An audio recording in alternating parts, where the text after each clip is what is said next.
Bonjour à tous. Le froid gagne la France depuis quelques jours, mais il s'est accentué depuis ce dimanche. Aujourd'hui, les températures sont proches de zéro dans la région et ça va continuer comme ça toute la semaine. Les températures ressenties tournent autour de -7 et -8 degrés pour ce début de semaine.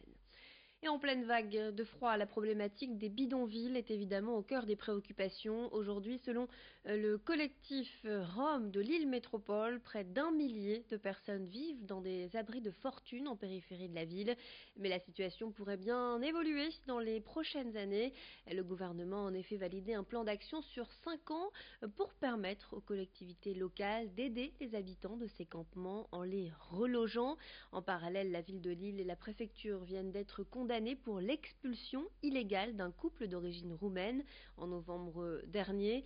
Une indemnisation de 1 000 euros a été prononcée, la preuve pour l'association que même dans la rue, chacun a des droits. Briogorski rencontrait Dominique Planck, le responsable du collectif Rome de l'île Métropole. On l'écoute.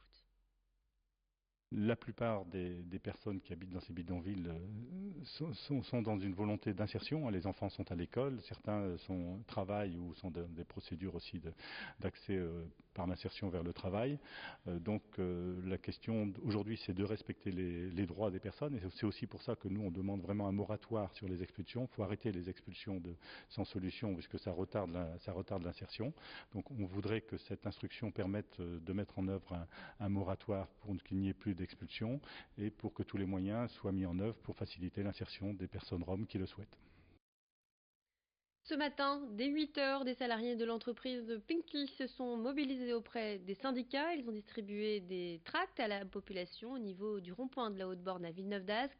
Début janvier, la direction de Pinky annonçait la suppression de plus de 200 postes au siège et dans les magasins. Depuis, les syndicats négocient avec la direction à propos des conditions de départ des salariés. Pour le moment, les propositions faites par la direction ne sont pas suffisantes selon les représentants du personnel. Ils estiment que les salariés français paient pour les mauvais résultats de l'enseigne à l'étranger. Ils demandent des garanties en termes de reclassement et d'indemnité de départ. D'après les syndicats que nous avons rencontrés, 37 magasins Pinky situés en France devraient fermer d'ici 2 à 3 ans. Je vous propose d'écouter plus d'explications à ce sujet au micro de Briogorski qui était présent lors de la mobilisation de ce matin. Ce qu'il se passe aujourd'hui, c'est que l'entreprise est en train de supprimer les emplois en France, alors qu'en réalité, les difficultés viennent des autres pays et particulièrement l'Allemagne. On a eu un rapport d'expertise qui démontre que la France a versé 64 millions d'euros à la holding FSI pour sauvegarder justement les pays Allemagne, Espagne, Italie.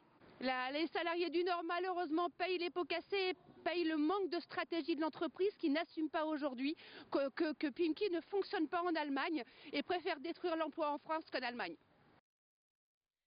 Si vous vous êtes déjà rendu dans le parc de la Citadelle de Lille, vous vous êtes certainement déjà demandé ce qu'il s'y cache. Eh bien, après avoir été une caserne militaire pendant des années, ce bâtiment imaginé par Vauban abrite le corps de réaction rapide, un état-major français de l'OTAN.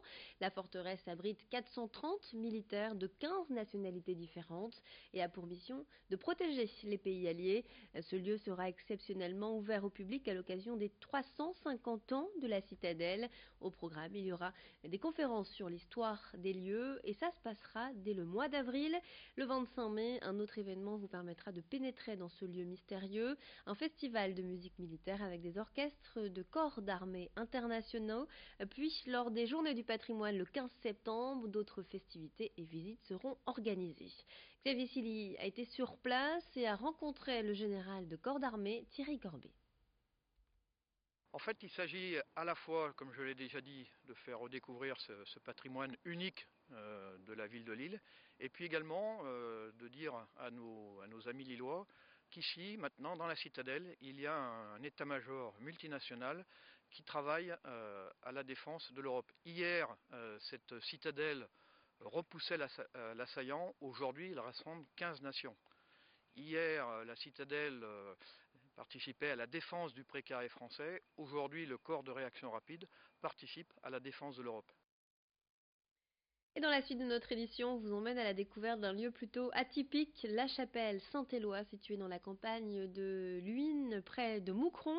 Cet ancien lieu de culte entame une seconde vie. Rachetée par un couple de jeunes Français en 2013, la chapelle abrite désormais des chambres d'hôtes.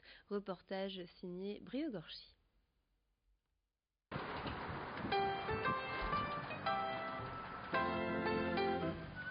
Bonjour, bienvenue à la chapelle Saint-Éloi. Jesus is with me. Oh yeah, when I need him most. C'est l'histoire d'une ancienne maison de Dieu transformée en chambre d'hôtes. Aujourd'hui, la nef est scindée en deux, l'hôtellerie d'un côté, l'espace privé de l'autre. Ici, on a essayé de récupérer au maximum tout ce qu'il y a le cachet religieux de l'église, bien sûr, parce que c'est pas non plus une église gothique, hein, c'est une petite chapelle, donc qui est pas ancienne. Donc, on a essayé de récupérer le minimum qu'on pouvait récupérer, donc les vitraux, les pierres commémoratives, le tabernacle ici derrière moi, donc pour recréer un peu cette ambiance église, quoi. Pour conserver l'esprit du lieu, Hervé de Prater et sa compagne tombent rapidement d'accord. Il va falloir valoriser l'ensemble des vitraux.